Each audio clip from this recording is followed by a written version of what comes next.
So I'd have to pull that individual unit, but the U.S. infantry units are infantry regiments that predate the Civil War. Yeah.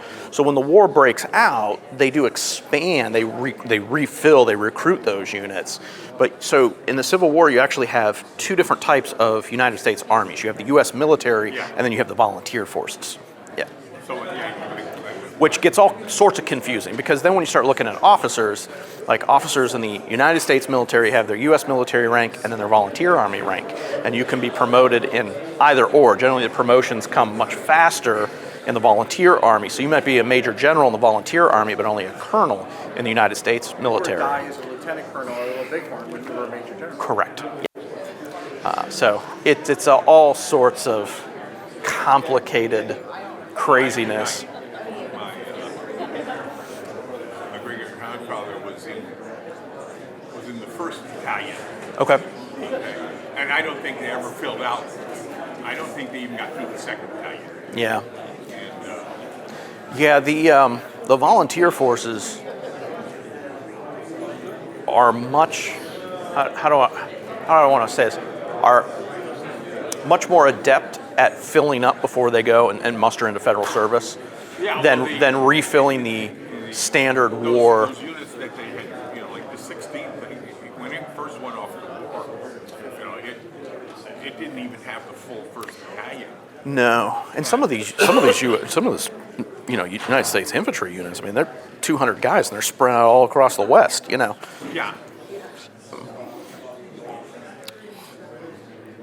All right, well, good morning, everyone. And on behalf of the National Park Service here at Gettysburg, I'd like to welcome you all to Gettysburg National Military Park and the 163rd anniversary of the Battle of Gettysburg. I know it looks a little different than it has for those that you've attended our anniversary programs over the past years, and we want to thank you for your flexibility and your safety consciousness over the next coming days as we're going to move through an unprecedented heat wave here during the battle anniversary. This is my, I think, 17th or 18th battle anniversary here, and this is the hottest that I can remember it being. We've come close. So if you are out exploring the battlefield, please take care of yourself, finding shade, make sure you're hydrating, sunscreen, all of those things to make sure you're safe during the battle anniversary over the coming days. Because of that, we have canceled all of our outdoor programming. But I would be remiss if we started this program without thanking the other divisions and Park Service staff that prepared us for our park program. All of our maintenance folks have been out there, been mowing trails for us for the outdoor programs, our law enforcement working with parking plans and road crossings and all of that planning that went in over the last couple of months. So how about a round of applause for all of those folks?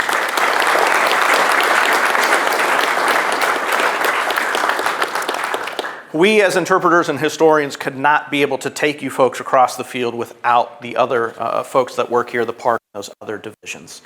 So with the cancellation of our outdoor programs, we have come up with a kind of very last minute indoor option, an inaugural lecture series that Park Service staff here is going to be putting on in the nice comfortable, cool climate of the Visitor Center.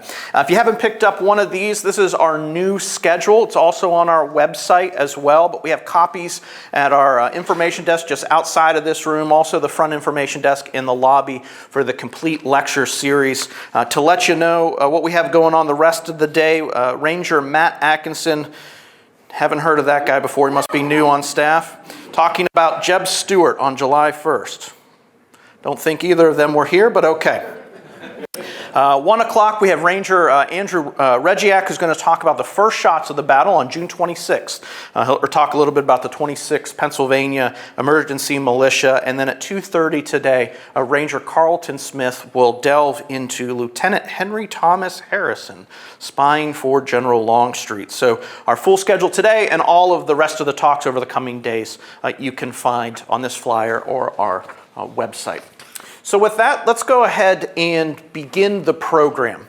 And one of the things that we had planned for the anniversary this year was an evening campfire program each night of the battle anniversary, looking at voices from the battle itself. What if we told you an overview of the story of each one of these days through eyewitness and participant accounts only? Not my words, not some historian's words that has written a book over the last 100 years, but by those that experienced it firsthand. And so we're going to begin the 163rd anniversary of the first day of the battle with our Voices of Battle program. And if you're here over the next 2 days, we will have a Voices of Battle July 2nd and a Voices of Battle July 3rd. Again, telling the story, the entirety of these battles in a very broad 100,000-foot view through the eyewitness accounts of those that experienced it firsthand. So although I will play the role of narrator in between some of these accounts today, we are going to get an in-depth look at July 1st, 1863, by the men who not only fought in the Union Army of the Potomac, the Confederate Army of Northern Virginia, but the civilians that experienced the battle firsthand as well. I breakfasted soon after sunrise, and it promised rather than to be a quiet day for us, noted Charles Wainwright. I rode on ahead to learn what I could as the prospects of a fight, Wainwright continued. And seeing General Reynolds said that he did not expect any.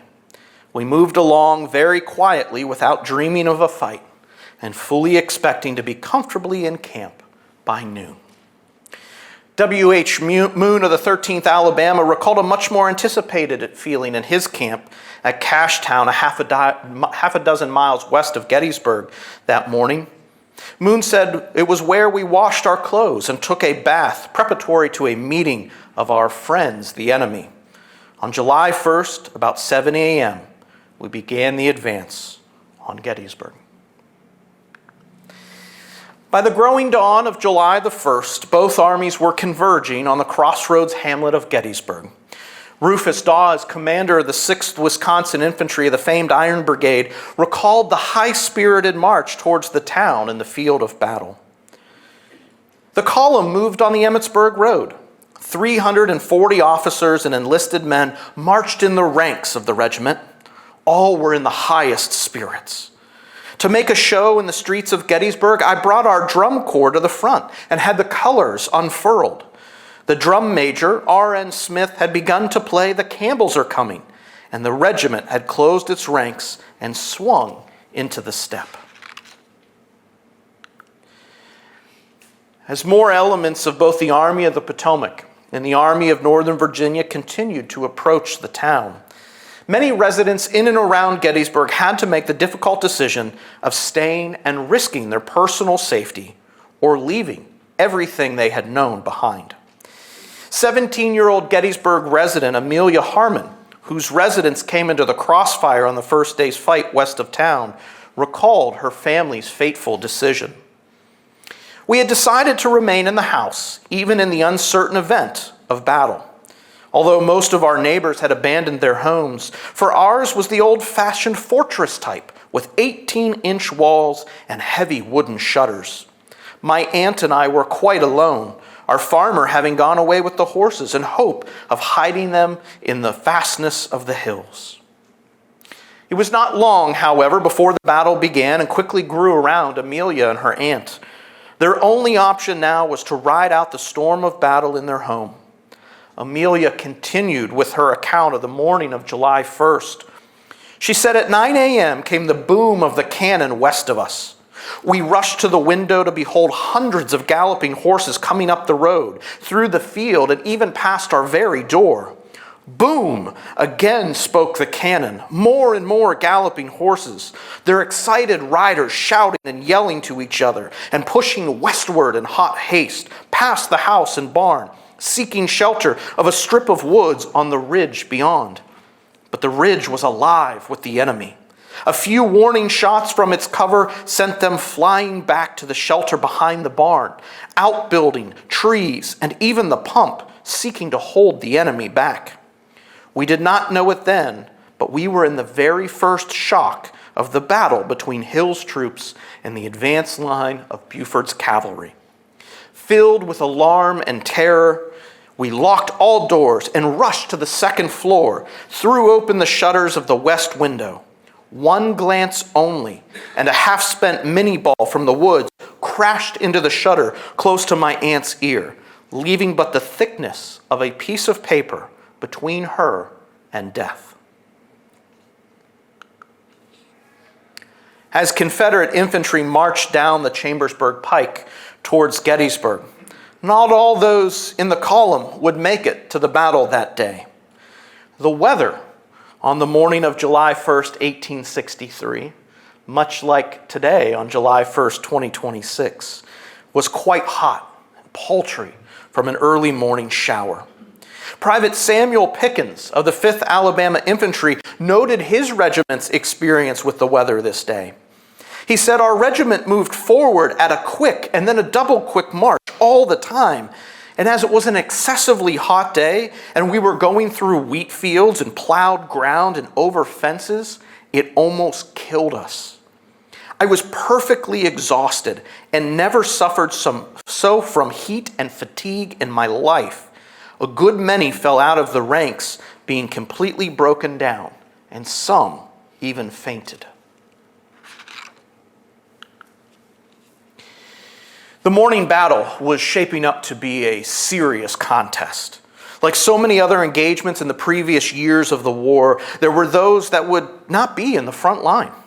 Some of these soldiers had yet to recover from wounds sustained in combat and had not rejoined their regiments. Others had fallen victim to the numerous illnesses and diseases that affected thousands of soldiers, both in camp and on campaign. And yet still, there were those that when combat seemed imminent could not muster the strength to go forward. Many soldiers in all wars have felt this emotion at one time or another, so it was not unusual that during the height of the morning combat of July 1st, that Private Andrew Park of the 42nd Mississippi Infantry witnessed these emotions take hold of one soldier in his own regiment. Park recalled, "After forming our command, Colonel Hugh R. Miller walked down the line, and he stated that if there was a man there who could not stand the smell of gunpowder, he had better step out, for we were going into the fight. To my astonishment, one poor fellow went to him and said, 'Colonel, I just cannot go into the fight today, for if I do, I will get wounded or be killed.' The colonel, with an oath, ordered him back into line. Just at this moment, General Davis and staff rode up and gave the command to move forward and let nothing stop us." As the two Confederate brigades pushed eastward along the Chambersburg Pike towards the town of Gettysburg, they finally encountered their first resistance, Union cavalry. The first shots traded between the two foes occurred along Knoxland or Whistler Ridge, before the cavalry fell back to a series of low ridges to the rear, each providing them a defensible position in which to fire a few more well-aimed rounds at the Confederate infantry. Colonel William Gamble, commanding a brigade of Union cavalry that day, reported, "Our skirmishers fighting under cover of trees and fences were sharply engaged. They did good execution, and they retarded the progress of the enemy as much as possibly could be expected."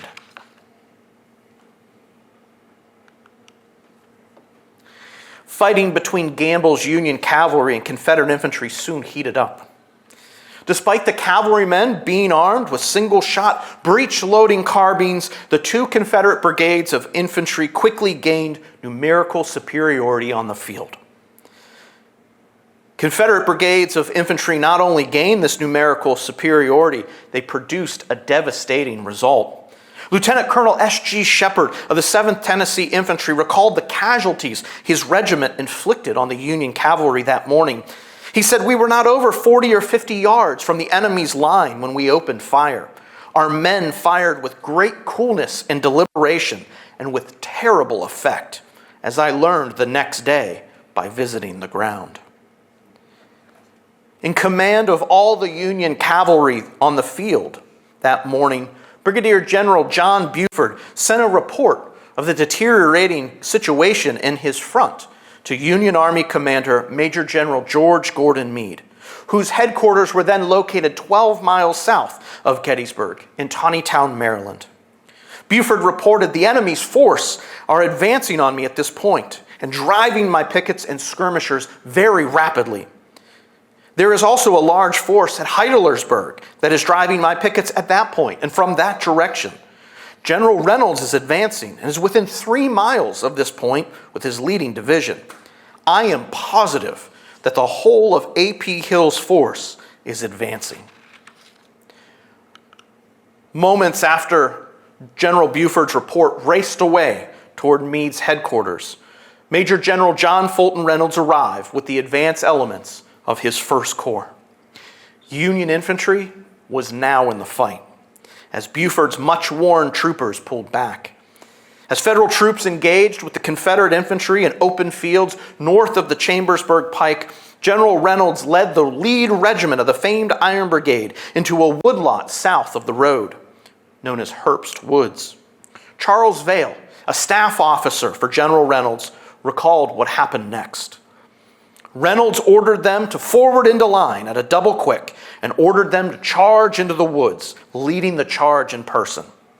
The regiment charged into the woods nobly, but the enemy was too strong, and they had to give way on the right. The enemy still pushed on and was now not more than 60 paces from where the general was.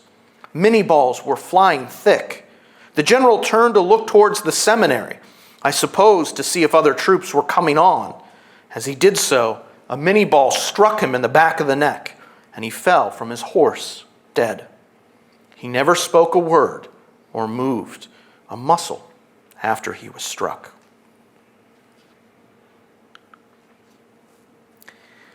The morning fight was nearing its apex when the 6th Wisconsin Infantry, a regiment in the famed Iron Brigade, was ordered to charge towards an unfinished railroad cut and flank an advancing Confederate brigade.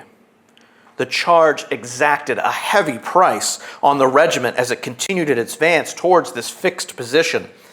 Sergeant James P. Sullivan, nicknamed Mickey, a plucky Irishman who took part in the charge, represented just one of the growing numbers of casualties on the fields west of Gettysburg. Of the charge and his wounding that morning, Sergeant Sullivan recalled, "I jumped into the railroad cut, and a rebel officer handed me his sword. Just as I climbed up the side of the cut, a big rebel broke and run for the rear, and I called on him to halt, which he paid no attention. And I flung the rebel sword at him with all my might. But I never knew whether it hit him or not, for just as I turned to throw the sword, a bullet hit me in the left shoulder and knocked me down as quick as if I had been hit with a sledgehammer.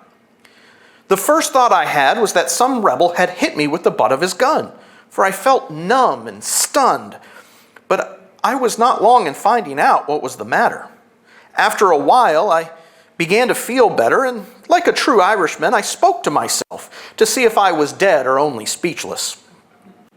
Finding it was only the latter, I picked up my gun and I tried to shoulder it, but I found that my left arm was powerless. I felt sick and faint, and the blood was running down inside of my clothes and dropping from my pants leg. My shoe was full and running over. Following the Union assault on the unfinished railroad cut, a lull settled across the field. The time was used to check on the wounded, straighten the lines, reaffirm positions, and await reinforcements. At long last, however, the fighting resumed in earnest. The battle not only reignited west of Gettysburg along the Chambersburg Pike, but it also spread north of the town as well. Corporal Orson B. Curtis of the 24th Michigan recalled the resumption of hostilities that July afternoon. He said, "The enemy having completely drawn 2 lines of battle in front and on the flanks of the 1st and 11th Corps, the onset of the battle was sounded. They approached in 2 splendid lines of battle after forming in the woods beyond the open field. Their serpentine lengths of gray soon appeared, their right overlapping the Federal left by 1/4 of a mile.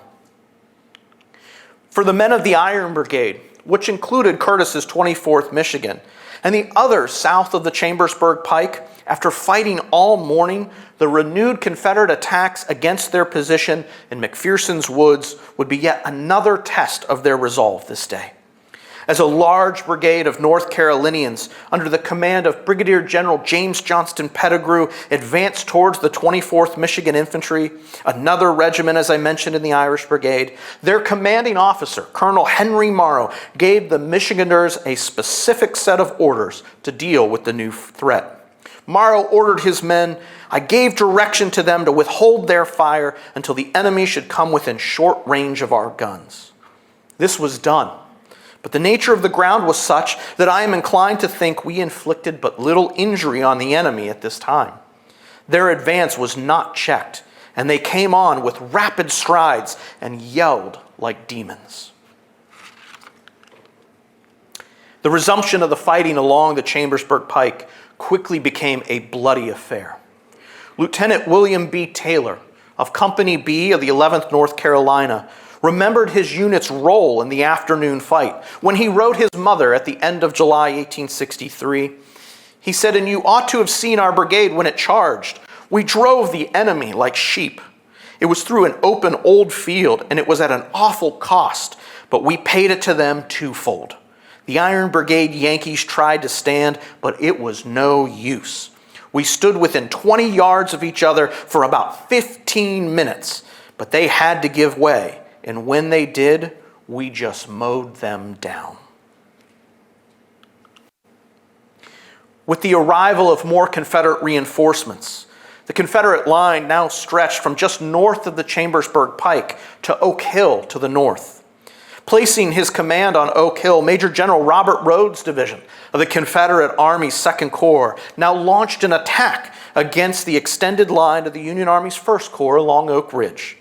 Commanding a brigade of Alabamians that day, Colonel Edward O'Neill led them towards Oak Ridge in an attack, where they, quote, "found the enemy strongly posted and in heavy force, and after a desperate and bloody fight of about a half an hour, we were compelled to fall back." Meanwhile, north of town, the arrival of more units from the Confederate Army's 2nd Corps extended the Confederate line across the northern floodplain and approached to Gettysburg. There to meet them was recently arrived elements of the Union Army's 11th Corps. Confederate General John B. Gordon remembered the beginning of the Confederate attack made by his Georgians that afternoon. He wrote, "Moving forward under fire over rail and plank fences and crossing a creek whose banks were so abrupt as to prevent a passage excepting at certain points, this brigade rushed upon the enemy with a resolution and spirit, in my opinion, rarely excelled." As General Gordon's Georgians launched their assault, they're surprised to find such stiff resistance by the Union infantry of the 11th Corps, posted just north of Blocker's Knoll and along Rock Creek. Private G.W. Nichols of the 61st Georgia Infantry recalled his regiment's encounter with these Yankees. He said, "We met the enemy at Rock Creek. We attacked them immediately, but we had a hard time moving them. We advanced with our accustomed yell, but they stood firm until we got near them. Then they began to retreat in a fine order, shooting at us as they retreated. They were harder to drive than we had ever known them before."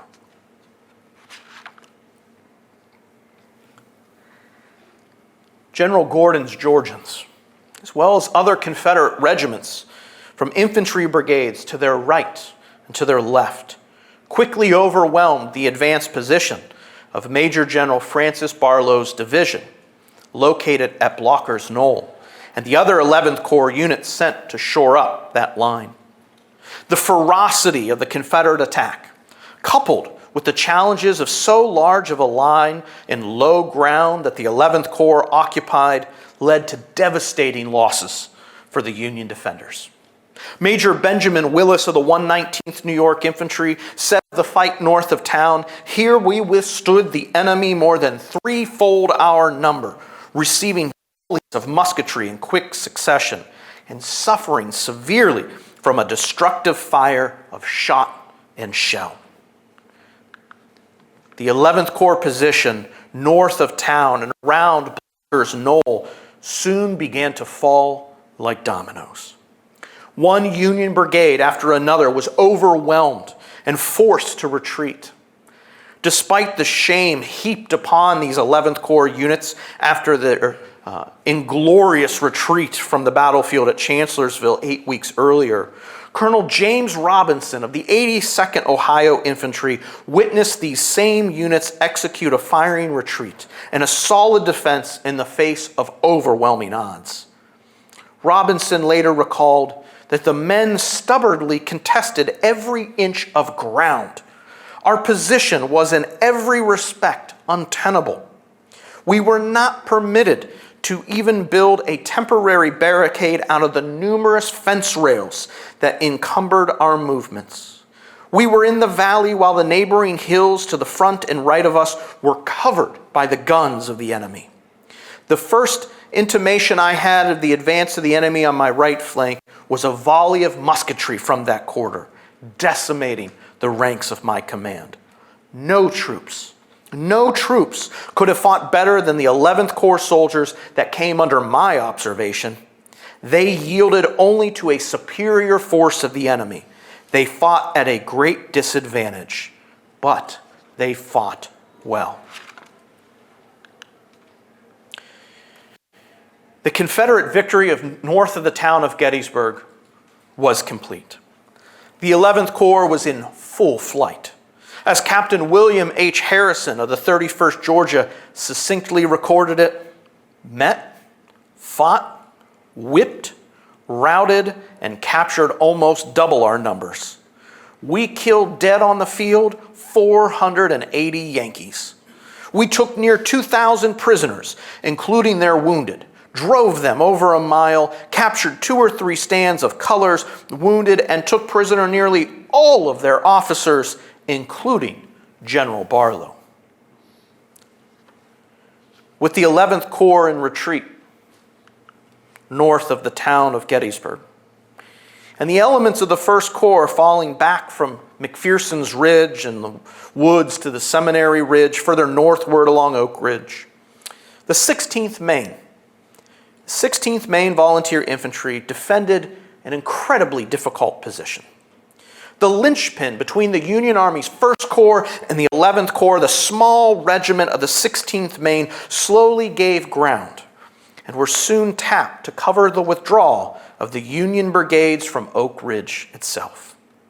Holding out as long as they could, the order was finally given for the regiment to retreat. As they did so, Captain Abner Small related the feeling of helplessness and the terrible decision they made regarding the pride of the men, their regimental flag. How much time was then passing, I can't say, wrote Small. It was only a matter of minutes before the gray lines threatened to crush us. They came on, firing from behind the wall, from fences, from the road. They forced us, fighting, back along the ridge. We got to the railroad cut, which offered a means of defense against the rebels following us. But just then we saw gray troops making in from the west, and they saw us. We were caught between 2 fires. It was the end. For a few last moments, our little regiment defended angrily its hopeless challenge, but it was useless to fight any longer. We looked at our colors, and our faces burned.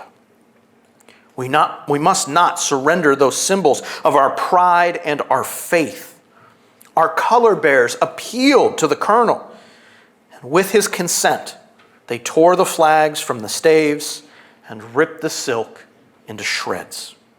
And our officers and men that were near took each a shred. I have won with a golden star.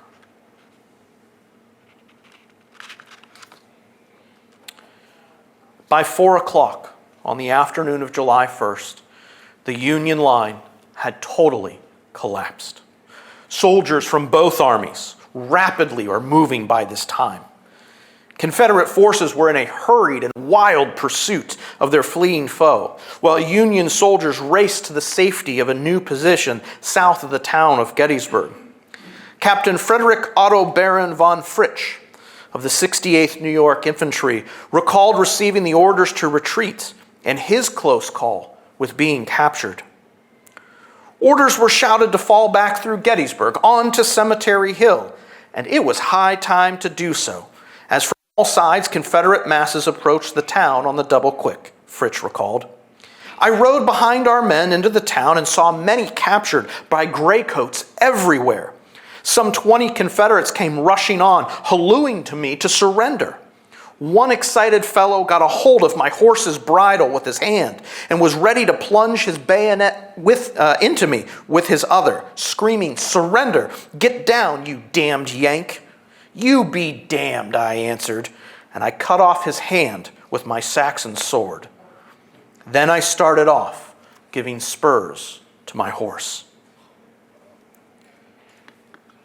High-ranking officers in the 11th Corps had been asking for reinforcements to be sent to their front throughout the afternoon fight. Finally, a brigade of infantry under the command of Colonel Charles Coster was released from their reserve position on Cemetery Hill, racing through the town toward their beleaguered sister units of the Corps. By the time they reached the northern edge of the town itself, however, the 11th Corps was in full retreat. Coster's job now would be to cover the remaining retreat of the 11th Corps, slowing down the Confederate pursuit.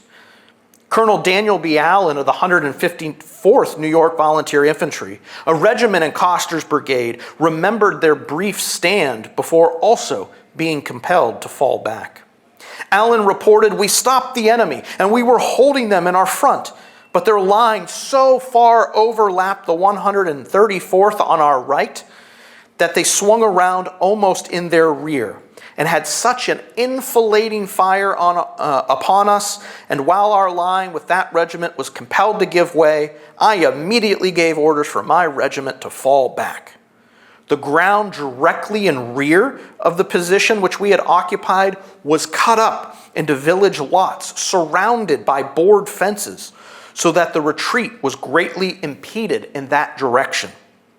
Then men almost entirely surrounded by the enemy, who outnumbered them more than 5-1 and were right in their midst, many of our men were compelled to surrender."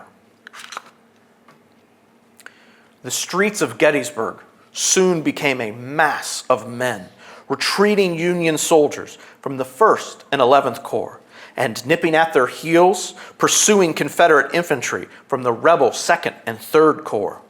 Colonel Charles Wainwright, an artillery officer in the Union Army, recalled the scene in the town on the late afternoon of July 1st, 1863. He said the streets of Gettysburg were full of the troops of the two corps. There was very little order amongst them, save that the 11th took one side of the street and we the other. Brigades and divisions were pretty well mixed up. Still, the men were not panic-stricken. Most of them were talking and joking.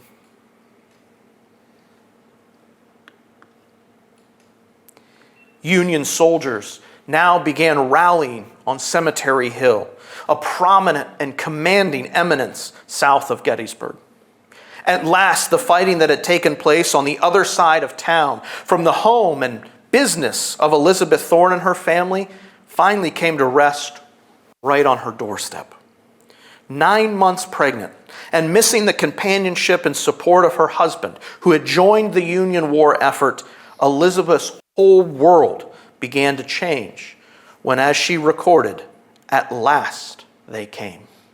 At last they came to the cemetery house, and they wanted a man to go along out with them.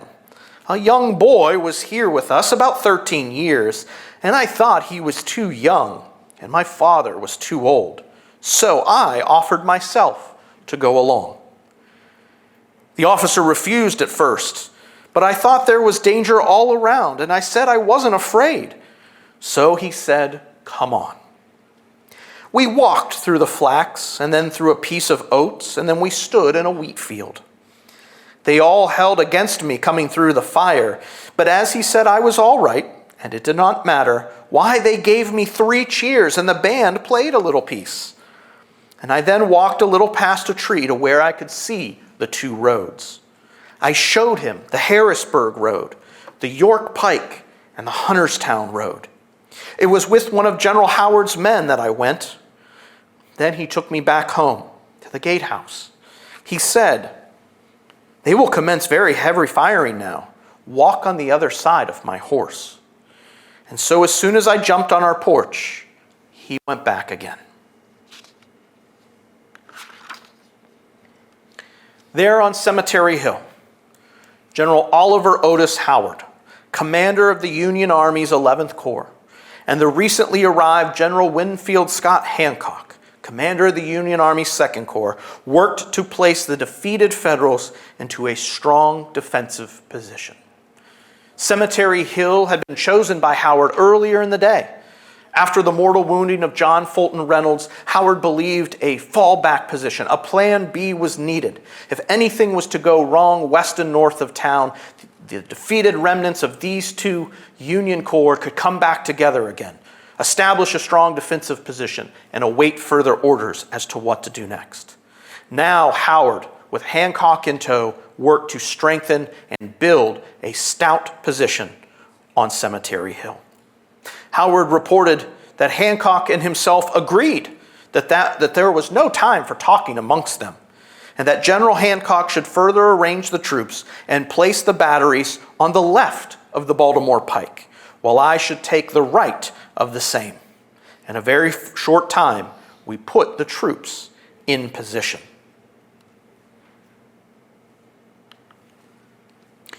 With the new position on Cemetery Hill mostly solidified for the Union Army and reinforcements on the march, General Abner Doubleday, now commanding the 1st Corps after the death of General Reynolds earlier that day, recalled that there were no very serious demonstrations made against our new position, and the hours passed away until sundown in comparative quiet.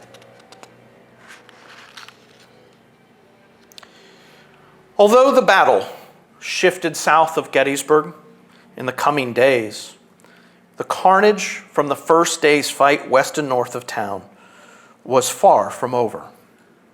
It is a fact that is often neglected in modern studies of the Battle of Gettysburg, that the results of victory and defeat were still strung across the fields west and north of town, and the many impromptu field hospitals that had been established in the town itself during the day's battle.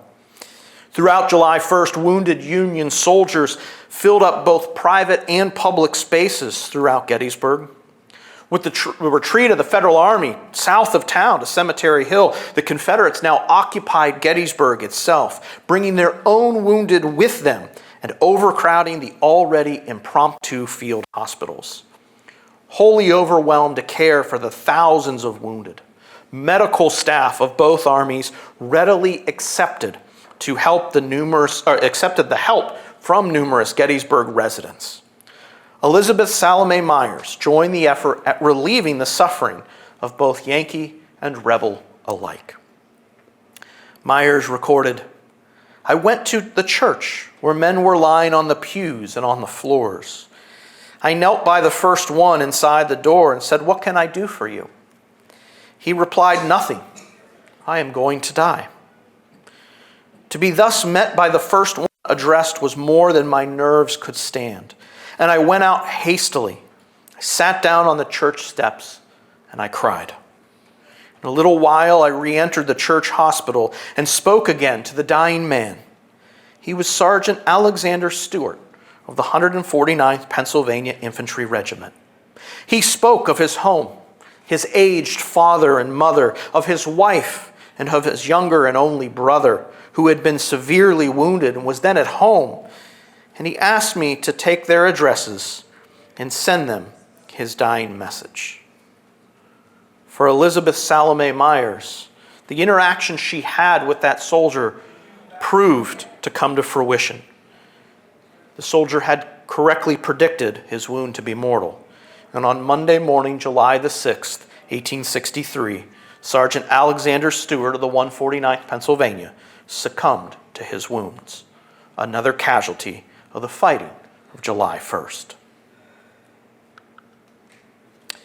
The medical staff and town residents comforting the wounded were not the only ones to witness the horrors that those scenes presented. Private Samuel Pickens of the 5th Alabama, whose units had skirmished with the Federals most of the day, witnessed one such scene. He said, "The scenes at the hospital were the most horrible I ever beheld. There were the poor wounded men lying all over the yard, moaning and groaning, while in the barn the terrible work of amputating limbs was going on. And the pallid limbs lying around presented a most disagreeable sight." Twilight and darkness on the evening of July 1st was met with welcome relief by both armies and the town's citizens, as it meant a cessation to the fighting, at least until the following day. One such person that recalled the fading day and the rise of darkness was Henry Jacobs. Jacobs, a Gettysburg resident, wrote of that evening of the battle's first day that it fell very quiet, very still. The college and the seminary were crowded with the wounded, but it seemed as though a merciful hush had been laid on the warring passions of mankind. Within the town, silence held sway. Between the opposed lines beyond, no one seemed to stir. It was a war-torn, bloodied desert there. I lay down to sleep amid that stilled world, when from the brooding silence out of where the battle had raged, I heard a wounded, forsaking soldier crying in his soft southern voice, "Water, water." He kept calling, and that solitary cry, its anguish uplifted in the pitiless truce of the night, racked the very heart. But the law of conquerors lay like iron on the town. No one might pass beyond the lines. They themselves made no response to their comrade's call. I fell asleep with his anguish wailing in my ear. With darkness settling across the field, many for the first time had a moment to reflect upon the experiences that day and what it had all meant. The day had gone against the Army of the Potomac. Numerous officers and men of the ranks pondered why the fight had been a Confederate victory, something we historians have continued on for the 163 years since the battle. Numerous officers and men in the ranks pondered why the fight had gone the way it had. As with any army, quote, "there was plenty of blame to go around," end quote. Charles Wainwright, commanding an artillery brigade in the Union Army's First Corps, speculated on some of the reasons for why the Army of the Potomac had been defeated on July the 1st. He wrote, "The day had been a most unfortunate one for us, our greatest misfortune being the loss of General Reynolds. To his death, much of our loss afterwards was doubtless owing. Not that I think we should have not fallen or had to fall back here to Cemetery Hill had he not been killed, for the enemy outnumbered us 3-1, but it would have been done in better order, with half the loss to ourselves and much more to the enemy. Of the force opposed to the 11th Corps, I know nothing, nor how well the Dutchmen fought. When they gave way, of course there would have been no chance for our holding on under any circumstances, as it would let the enemy oppose to them in behind our rear. But setting their doings aside, we could have made much better fight if only a brigade of observation had been sent to the outer ridge and the rest of the corps properly posted on the Seminary Ridge, with our flank extended by the cavalry, and all covered by such breastworks as could have been thrown up. We could have made a good fight of it, and if we succeeded in breaking their left directly in our front, might be a sharp countercharge have made it hard work for their right wing to get off. Under any circumstances, had we withdrawn by order, it would have been in an orderly manner, and we should have lost but few sound prisoners. July 1st, 1863 was not a simple meeting engagement. For those that had experienced the combat of the day, it was anything but. Rather, it was a bitterly contested fight that was not decided until the late afternoon. Nearly 48,000 soldiers, north and south, had engaged in the fighting on the fields west and north of town. And by the end of July the 1st, 1/3 of that number was listed as a casualty. Over 16,000 Union and Confederate soldiers had been killed, wounded, still others listed as captured or missing. Many this day gave the last full measure of devotion, as Lincoln would talk about 4 months later in the dedication of the Soldiers' National Cemetery. And the loss in the ranks of these regiments that participated in the fighting that day was evident. So as the fighting sputtered to a conclusion and the sun sank behind the mountains, one officer took several moments of reflection and penned his thoughts before the moon became nigh. Lieutenant Colonel John Musser of the 143rd Pennsylvania Volunteer Infantry, a regiment in Roy Stone's brigade that had fought west of the town of Gettysburg, took that moment to write down the cost of this battle amongst the headstones of the Evergreen Cemetery on the reverse slope of Cemetery Hill. Of him and his regiment, he said, "We sat down to rest, but could not sit still. Officers and men shook hands in silence, great teardrops standing in their undaunted eyes as they thought of the dead and the wounded left in the hands of the cursed rebels. We were almost afraid to ask each other where the rest of our regiment were. We know most of them were either killed or wounded. If I had been called upon to point out any deserving of promotion for gallantry, I would have pointed to them all. All are worthy of the highest praise, and believe that history will record it as one of the most stubbornly contested battles of the war."